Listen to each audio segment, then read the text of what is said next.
فاتح یورپ حضرت طارق بن زیاد قسط نمبر 17 اپنا اسلامک اسٹوڈیو۔ ناظرین، مجاہدین کا خیال تھا کہ شاید عیسائی افواج جنگ کی ابتدا نیزوں سے کریں گے۔ ان کے حملے کی شان بتا رہی تھی کہ انہوں نے نیزے تول لیے ہیں۔ عیسائی افواج پہلے ہی سے نیزے تانے آ رہے تھے۔ آخر بڑھتے بڑھتے دونوں لشکروں کا تصادم ہو گیا۔ نہایت جوش اور پوری قوت سے نیزے کھینچ کھینچ کر مارے جانے لگے۔ ناظرین، عیسائی سپاہی پہلے سے ہی شور کرتے، طبلے جنگ بجاتے اور طرح طرح کے نعرے لگاتے آ رہے تھے۔ طارق بن زیاد نے حملہ کرنے سے پہلے 3 مرتبہ اللہ اکبر کا نعرہ لگایا۔ تیسرے نعرے کی تکرار تمام لشکر نے کی اور نہایت جوش سے حملہ کر دیا۔ ناظرین، نیزے کھٹاکھٹ چلنے لگے، جنگ شروع ہوئی۔ عیسائیوں نے اندازہ لگا لیا تھا کہ مسلمان ان سے بہت ہی کم ہیں، اتنے کم کہ ان کے سامنے ان کی کوئی حیثیت ہی نہیں تھی۔ انہوں نے اپنی پوری قوت سے حملہ کیا، مگر مسلمان سنگی چٹان کی طرح ڈٹ گئے اور انہوں نے نہایت صبر و استقامت سے ان کے کوہ شکن حملے کو روکا۔ ناظرین، عیسائیوں نے ایک اور حملہ کیا، مسلمانوں نے اسے بھی روکا اور خود بھی غصہ سے بھرپور جوابی حملہ کر دیا۔ ناظرین، اس حملے میں انہوں نے بہت سے عیسائیوں کو چھید ڈالا۔ عیسائی تل ملائے اور آہ و فریاد کرتے گھوڑوں کے نیچے گرے۔ ناظرین، یہ کیفیت دیکھ کر عیسائیوں کے قدم رک گئے اور انہوں نے غضبناک ہو کر حملے کرنا شروع کر دیے، مگر مسلمانوں پر نہ ان کے غصے کا اثر ہوا نہ کہ جوش و خروش کا۔ وہ جس استقلال سے لڑتے رہے، چونکہ صفیں لمبی لمبی اور دور تک پھیلی ہوئی تھی، اس لیے لڑائی بھی دور تک پھیلی ہوئی تھی، مگر ابھی تک فریقین کی پہلی صفیں ہی مصروف جنگ تھیں اور بقیہ صفیں ان کے پیچھے لڑائی کے لیے مستعد کھڑی تھی۔ ناظرین، اگرچہ کچھ عیسائی مارے جا چکے تھے کہ اول تو وہ ان کی پہلی صف کا خاتمہ کرنا چاہتے تھے، دوسرے ان کے پیچھے پیادوں کی صفیں تھی اور ان کی خواہش یہ تھی کہ عیسائی سواروں کو پیدل مسلمانوں تک نہ جانے دیا جائے۔ چونکہ نیزوں کی لڑائی کچھ زیادہ سود مند نظر نہ آئی، اس لیے فریقین نے نیزے پھینک کر تلواریں نکال لی۔ صاف و شفاف تلواریں آفتاب کی روشنی میں جگمگاتی ہوئی اٹھی اور سر و تن کے فیصلے کرنے کے لیے انسانوں کے اوپر جھکی۔ ان خون فشاں تلواروں سے بچنے کے لیے سیاہ ڈھالیں بلند ہوئی۔ ناظرین، اب جنگ نہایت زور و شور سے شروع ہو گئی۔ بہادر سرفروش کٹ کٹ کر گرنے لگے، ہاتھوں پیروں اور سروں کے انبار لگنے لگے اور خون کا دریا بہنے لگا۔ جوں جوں آفتاب بلند ہوتا جا رہا تھا، جنگ کی آگ بھڑکتی جاتی تھی۔ عیسائی مسلمانوں پر اور مسلمان عیسائیوں پر جوش و خروش سے اور قوت سے حملے کر رہے تھے۔ مسلمانوں نے عیسائیوں کی پہلی صف کا قریب قریب صفایا کر دیا تھا۔ پہلی صف کے سواروں کے مرتے ہی ان کے گھوڑے بے قابو ہو کر ادھر ادھر بھاگنے لگے۔ پہلی صف کے سواروں نے پکڑنا اور ان پر سوار ہو کر لڑنا شروع کر دیا۔ اب کوئی باقاعدہ نظام یا ضابطہ باقی نہ رہا تھا۔ مسلمان عیسائیوں میں اور عیسائی مسلمانوں میں گھس گئے تھے۔ نہایت خون آشام جنگ ہونے لگی۔ ناظرین، تلواروں کے جل جل اٹھنے سے دور تک تلواروں کا کھیت اگا ہوا نظر آتا تھا۔ خون آلود تلواریں خون کے چھینٹے اڑاتی بلند ہو کر جھک رہی تھی اور بڑی پھرتی سے انسانی زندگی کو تاراج کر رہی تھی۔ مسیحی برابر غل مچا رہے تھے اور زور زور سے طبلے جنگ بجا رہے تھے، ساتھ ہی زخمی آہ و فغاں کر رہے تھے۔ ان کی مختلف آوازوں سے نہ صرف میدان جنگ گونج رہا تھا بلکہ میدان سے باہر دور دور تک شور سنائی دے رہا تھا۔ ناظرین، عیسائی جوش و خروش و غضب سے بھرے ہوئے نہایت دلیری سے لڑ رہے تھے۔ وہ چاہتے تھے کہ جلد از جلد مسلمانوں کا خاتمہ کر دیں، مگر مسلمان گویا لوہے کے بن گئے تھے۔ وہ نہ مرتے تھے اور نہ ہی پیچھے ہٹتے تھے بلکہ نہایت استقلال اور بڑی جواں مردی سے لڑ رہے تھے۔ ناظرین، ان میں سے ہر شخص جس عیسائی پر حملہ کرتا اسے قتل کیے بغیر نہ چھوڑتا۔ ان کی بے پناہ تلواریں ڈھالوں کو پھاڑ کر ان کے سروں کو کاٹ ڈالتی تھیں۔ ہر مجاہد خون خوار شیر بن گیا تھا اور عیسائی بھیڑوں کو چیر پھاڑ رہا تھا۔ ناظرین، ایک طرف مغیث الرومی اور دوسری طرف طاہر تھے، دونوں بڑی پھرتی سے لڑ رہے تھے۔ وہ جس طرف حملہ کرتے تھے عیسائیوں کو مار مار کر بچھا دیتے تھے۔ انہوں نے کثیر تعداد دشمنوں کو موت کی نیند سلا دیا، مگر سب سے زیادہ جوش سے کماندار طارق بن زیاد لڑ رہے تھے۔ ناظرین، ان کے ہاتھ میں اسلامی علم تھا اور دوسرے میں تلوار۔ وہ علم سنبھالے ہوئے خون خوار حملے کر رہے تھے اور کسی شخص کو مارے بغیر پیچھے نہ ہٹتے تھے۔ چشمے زدن میں صفوں کو الٹ دیتے اور جس پر حملہ کرتے اسے ڈھیر کیے بنا دم نہ لیتے۔ وہ کچھ اس شان سے لڑ رہے تھے کہ عیسائیوں کے دلوں پر ان کا رعب طاری ہو گیا۔ وہ ان کے سامنے جاتے ہوئے ڈرنے لگے تھے۔ اب دوپہر ڈلنے لگی تھی، اشیاء جنگ اور بھی تیزی سے گھومنے لگی تھی اور سرفروش اس میں پسنے لگے تھے۔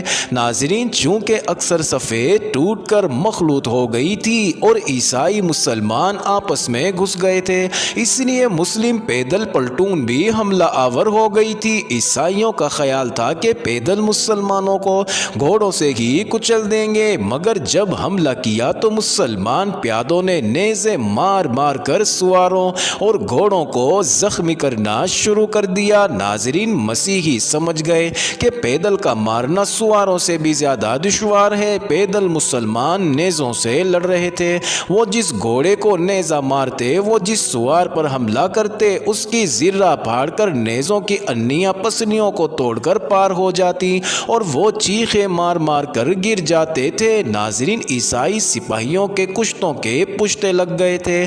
جگہ جگہ انسانی اعضاء اور لاشوں کے ڈھیر لگ گئے تھے، خون کی ندیاں بہہ رہی تھی۔ ناظرین، عیسائی دیکھ رہے تھے کہ مسلمان خون خوار شیروں کی طرح حملہ کر کے ان کو ٹھکانے لگا رہے تھے اور خود اس قدر کم مرتے ہوئے بھی معلوم نہیں ہو رہے تھے کہ اگر کبھی ایک آدھ مسلمان شہید بھی ہو جاتا تھا تو کم از کم 15-20 عیسائیوں کو جہنم واصل کر چکنے کے بعد شام تک اسی جوش و خروش کے ساتھ جنگ ہوتی رہی۔ سرفروش لڑ لڑ کر مرتے رہے، اگرچہ فریقین اس کوشش میں رہے کہ جنگ کا فیصلہ آج ہی ہو جائے گا، لیکن نہ ہو سکا اور آفتاب غروب ہو گیا۔ ناظرین، مجبور ہو کر ہر دو فریق الگ الگ ہوئے اور رات بسر کرنے کے لیے اپنے خیمے کی طرف لوٹ گئے۔ اپنا اسلامک اسٹوڈیو کے معزز ناظرین، اس جنگ کے موضوع کو یہیں چھوڑ کر اب چلتے ہیں دوسرے موضوع کی جانب۔ معزز ناظرین کو پچھلی قسم میں سنایا جا چکا ہے کہ بلقیس مسلم کمانڈر اسماعیل کو لے کر فرار ہو گئی تھی۔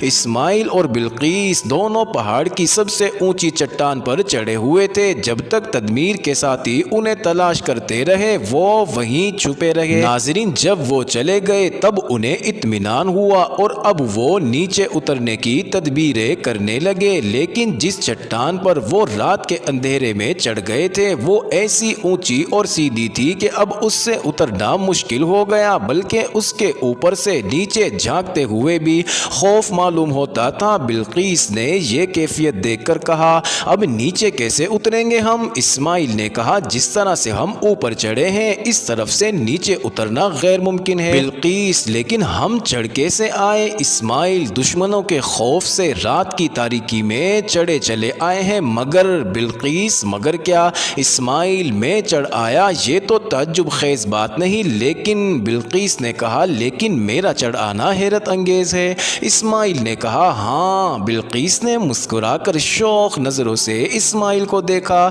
اور کہا، کیوں؟ اسماعیل، اس لیے کہ تم نازک اندام ہو، تمہارا ایسی سیدھی چٹان پر اتنی بلندی پر چڑھ آنا بڑی حیرت کی بات ہے۔ ناظرین، بلقیس شرما گئی، جادو فگار آنکھیں جھک گئی۔ بلقیس سر جھکائے پتھر اور پتھر پر اگے ہوئے سبزے کو دیکھ رہی تھی اور اسماعیل اس کے رخ جمال کو، اب یہاں سے بچنے کی تدبیریں کریں، مجھے ایسی جگہ بالکل پسند نہیں جہاں کوئی رہتا نہ ہو، خواہ وہ بہشت سے بھی زیادہ بڑھ کر ہو۔ اسماعیل، اچھا تو قسمت آزمائی کرتے ہیں، آؤ۔ ناظرین، دونوں اٹھ کھڑے ہوئے۔ انہوں نے عیسائیوں کو کوچ کرتے دیکھ لیا تھا، وہ اس لیے یہ اطمینان ہو گیا تھا کہ وہ مایوس ہو کر چلے گئے ہیں۔ ناظرین، یہ چٹان جس پر وہ چڑھ آئے تھے دور تک پھیلی ہوئی تھی اور سبزہ سے ڈھکی ہوئی اور پھولوں سے لدی ہوئی تھی۔ جس طرف نظر جاتی تھی سبزہ لہلہاتا اور پھول جھومتے نظر آتے، سبزہ اور پھولوں سے پتھر تک ڈھکے ہوئے تھے۔ ناظرین، یہ دونوں پھولوں اور سبزہ میں بڑھتے رہے اور جب تک جاتے تو بیٹھ کر سستانے لگتے۔ ناظرین، قدرت نے اس چٹان پر اور چٹان پر ہی کیا پورے پہاڑ پر طرح طرح کے پھلوں پھولوں اور میووں کے درخت بھی اگا رکھے تھے۔ کھانے کو پھل اور میوے تو وافر تھے، پر پانی کا کہیں نام و نشان نہ تھا۔ کافی دیر سے انہیں پانی نصیب نہ ہوا۔ وہ تو بعض پھل ایسے رسیلے تھے کہ ان سے تشنگی بجھ جاتی تھی، ورنہ پانی کی کمی انہیں نڈھال کر دیتی اور وہ 2-4 قدم بھی چلنے کے قابل نہ رہتے۔ مگر انسان محض پھلوں اور میووں پر زندگی بسر نہیں کر سکتا، اس لیے کہ پانی بھی ضروری تھا، مگر پانی کا وہاں نام و نشان نہیں تھا۔ ناظرین، اسماعیل عرب کے رہنے والے تھے۔ اس ملک میں کئی منزل اور کئی دن تک پانی نہیں ملتا۔ وہ عادی تھے، پھر مرد بھی تھے۔ پانی نہ ملنے کی وجہ سے انہیں زیادہ تکلیف نہ تھی، مگر بلقیس جو اس ملک کی رہنے والی تھی جس میں وہ اب بھی تھی، اسے پانی کے بغیر تکلیف ہو رہی تھی۔ نازک لب خشک ہو گئے تھے اور وہ مزمحل ہوتی جا رہی تھی۔ ناظرین، اسماعیل اس کی کیفیت دیکھ رہے تھے۔ انہیں ان کی حالت دیکھ کر بہت رنج ہو رہا تھا۔ وہ اسے رسیلے پھل کھلاتے تھے، تسلی اور تشفی دیتے جاتے تھے۔ ناظرین، بلقیس بھی اپنے آپ کو اسی لیے سنبھالے ہوئی تھی کہ اسماعیل اسے اس طرح دیکھ کر پریشان ہو رہے تھے۔ وہ نہیں چاہتی تھی کہ وہ اس کی وجہ سے غمگین اور فکر مند رہیں، اس لیے وہ جبراً مسکرا کر اپنی طبیعت کو بشاش رکھ رہی تھی۔ چونکہ بلقیس ایک پری جمال نازک دوشیزہ تھی، اس لیے اس سے زیادہ چلا نہیں جا رہا۔ ناظرین، وہ تھک کر بیٹھ جاتی۔ میدان اور ہموار زمین پر چلنے میں اتنی تکلیف نہیں ہوتی جتنی پہاڑ پر ہوا کرتی ہے، اور پھر ایسے پہاڑ پر جہاں نہ کوئی پگڈنڈی ہو، نہ راستہ، صرف چٹانیں بکھری پڑی ہوں۔ گھڑی میں اوپر چڑھنا اور گھڑی میں نیچے اترنا ہو تو تکلیف سے دو چار ہونا پڑتا ہے۔ ناظرین، ان تمام باتوں کے ہوتے ہوئے ترا یہ تھا کہ سارا دن چلنے پر بھی ان چٹان کی بھول بھلائیوں میں ہی پھنسے ہوئے تھے۔ کئی مرتبہ ایسا ہوا کہ ایک ہی چٹان کے گرد چکر کاٹتے رہے۔ وہ چٹان سے نیچے اترنا چاہتے تھے مگر راستہ نہ ملتا تھا، اس لیے وہ وہیں بھٹک رہے تھے۔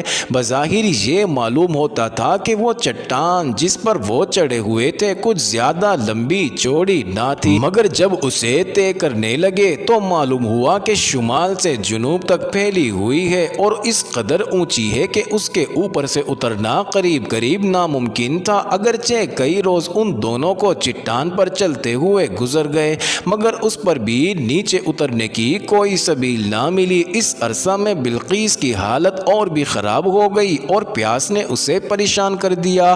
وہ تھک کر ایک چٹان پر بیٹھ گئی۔ ناظرین، وہ تھوڑی دیر بیٹھ کر گر پڑی اور گرتے ہی بے ہوش ہو گئی۔ اسماعیل خوب جانتے تھے کہ اس کی یہ حالت پانی نہ ملنے کی وجہ سے ہے۔ انہوں نے اسے اسی حالت میں چھوڑا اور پانی کی تلاش میں ادھر ادھر دیکھنے لگا۔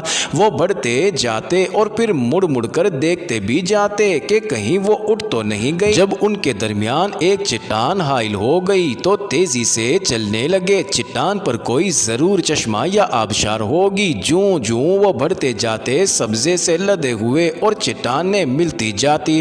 ان سبزہ زاروں اور پتھروں کو دیکھ کر انہیں یقین ہو گیا تھا کہ آس پاس ضرور پانی ہوگا۔ چلتے چلتے انہوں نے چٹانوں کو دیکھا جو پھٹ گئی تھی۔ وہ دراڑ سے جھانکنے لگا۔ انہیں اس کی تہہ میں چمکدار سنگریزے نظر آئے جو بے حد جگمگا رہے تھے۔ وہ سمجھ گئے کہ قدرت نے انہیں انہی جواہرات کے خزانے تک پہنچانا تھا، لیکن یہ خزانہ چٹان کی تہہ میں اتنی دور تھا کہ اس کے اندر اتر کر جانا اور واپس آنا ممکن نہ تھا۔ وہ اس شگاف سے آگے بڑھے۔ کچھ دور چل کر انہوں نے پانی کی آبشار کی آواز سنی جو شاید کسی اونچی چٹان سے نیچے گر رہا تھا۔ ناظرین، اس مقام پر پانی دنیا بھر کی دولت سے بیش قیمت تھا۔ وہ اس آواز کو سنتے ہی جھپٹ کر چلنے لگے۔ چٹانوں پر چٹانیں آتی رہیں اور وہ انہیں طے کرتے رہے۔ آخر جب چٹانوں کا سلسلہ ختم ہوا تو انہوں نے دیکھا کہ قریب ایک اونچی چٹان سے پانی نیچے گر رہا تھا جو تھوڑی دور پتھروں پر بہہ کر نیچے کی طرف بہہ رہا تھا۔ ناظرین، پانی بالکل قریب تھا۔ وہ اسے دیکھ کر بہت خوش ہوا۔ اگرچہ انہیں زیادہ پیاس معلوم ہو رہی تھی لیکن وہ جانتے تھے کہ بلقیس زیادہ پیاسی ہے۔ انہیں شرم آئی کہ وہ پانی پی لے اس سے پہلے، چنانچہ وہ فوراً لوٹے اور نہایت تیزی سے اس طرف چلے چلے جس طرف بلقیس کو نیم بے ہوشی کی حالت میں چھوڑ گئے تھے۔ ناظرین، تمام چٹانوں اور پتھروں کو پھلانگ کر وہ اس جگہ آئے جہاں بلقیس کو چھوڑ گئے تھے۔ انہوں نے دیکھا وہ چٹان خالی پڑی تھی جہاں اسے لٹایا تھا، بلقیس غائب تھی۔ ناظرین، اس کا دل انجان خوف سے دھڑکنے لگا۔ معزز ناظرین، یہ انٹرسٹنگ ویڈیو جاری ہے، اگلی ویڈیو قسط نمبر 18 میں دیکھنا مت بھولیے گا۔